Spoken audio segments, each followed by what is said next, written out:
नमस्कार दोस्तों, solution first classes में आपका स्वागत है। दोस्तों, आज हम पजल लेकर आए हैं। एक सर्कुलर सीटिंग अरेंजमेंट का पजल है।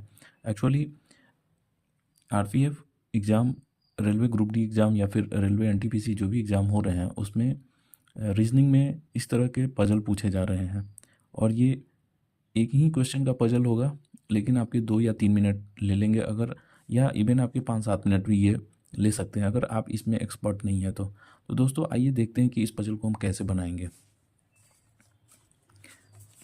क्वेश्चन है दोस्तों का, एक समूह इस प्रकार की व्यवस्था में बैठा है कि उनमें से प्रत्येक एक अष्टभुज के एक कोने पर बैठा है। तो दोस्तों ये क्लियर हो गया है कि ये अष्टभुज है।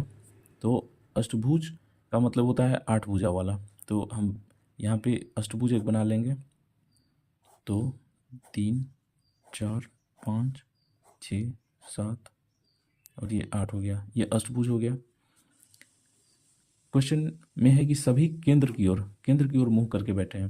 दोस्तों जब बात केंद्र की ओर की आती है तो लेफ्ट किधर होगा और राइट किधर होगा, सबसे पहले आपको ये जानना जरूरी है। जैसे आप एग्जाम में बैठे होते हैं कंप्यूटर की ओर, तो जो आपका राइट हैंड होगा वो दाएं होगा। राइट मीन्स दाएं, ये राइट हैंड हो गया। और जो आपका लेफ्ट हैंड होगा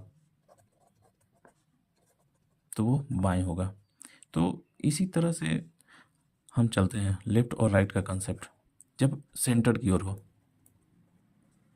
और जब सेंटर से बाहर हो तो उसका कंसेप्ट दूसरा है दोस्तों। तो अभी क्वेश्चन सेंटर की ओर है तो देखते हैं। मेधा राधा के विकंता सामने बैठी है।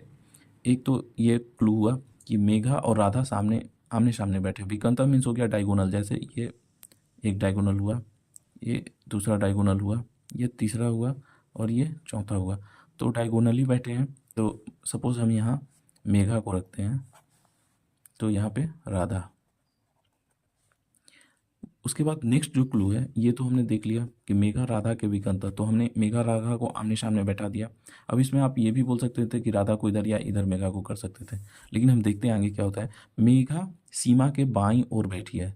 तो बाईं ओर मतलब हुआ कि अगर इधर जाते हैं मेघा सीमा के बाईं ओर, तो मेघा यहाँ पे है और सीमा के बाईं होना चाहिए। यानी कि सीमा को अगर हम यहाँ रखते हैं तो सीमा के बाईं मेघा हो गई। आप अगर सीमा को आप यहाँ रखते हैं तो सीमा के दाईं मेघा हो जाएगी। तो सीमा के बाईं यानी कि सीमा के बाएं मेघा हो गई। इधर से ऐसे चलेंगे तो लेफ्ट होगा। तो मेघा सीमा के बाईं ओर बैठी है, ये भी हो गया। रमन सीमा के बगल में और गोविंद के सामने बैठा है। तो ये वाले क्लू में है कि रमन सीमा के बगल में, तो सीमा के इस साइड तो मेघा है, तो सीमा के बगल में रमन यहीं पे आएगा।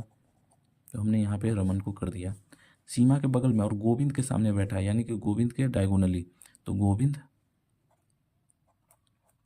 यहाँ पे आएगा। गोविंद रमन सीमा के बगल में और गोविंद के सामने बैठा है, ये भी हो गया। उसके बाद गोविंद चंद्रा के दाईं ओर बैठा है। तो गोविंद चंद्रा के दाईं, तो चंद्रा के दाईं जब हम चंद्रा को अगर यहाँ पे रखेंगे तो यहाँ से चंद्रा के दाईं गोविंद हो गया। अगर ये यहाँ रखेंगे तो ये गोविंद की दाईं हो जाएगा, जबकि कह रहा है कि चंद्रा के दाईं गोविंद है, ना कि गोविंद के दाईं चंद्रा है। तो ये हो गया। शांति मेघा के बाईं ओर नहीं बैठी है, तो मेघा यहाँ है और मेघा के बाईं ओर शांति नहीं बैठी है। शांति मेघा के बाईं ओर नहीं बैठी है, यानी मेघा के बाईं अगर हम इधर बढ़ते हैं मेघा के बाएं, तो यहाँ पे शांति नहीं बैठी है। तो शांति कहाँ बैठेगी? शांति के लिए एक ही जगह ये बच रहा है, ये वाला जगह हो गया शांति का। किंतु शशि के सामने बैठी है। शांति मेघा के बाईं ओर नहीं बैठी है, तो मेघा के बाएं शांति यहाँ ना बैठ के यहाँ बैठ गई, और किंतु शशि के सामने बैठी है, तो शांति के सामने शशि हो गया। चंद्रा के सामने कौन बैठा है? क्वेश्चन है कि चंद्रा के सामने कौन बैठा है। तो दोस्तों आप इसमें देख सकते हैं कि चंद्रा यहाँ पे है और चंद्रा के सामने सीमा बैठी, यानी सीमा जो है और चंद्रा आमने सामने। इस तरह से आप इसको बहुत ही जल्दी सॉल्व कर सकते हैं दोस्तों। थैंक यू, धन्यवाद। आगे हम इसी तरह का पजल लेकर आएंगे।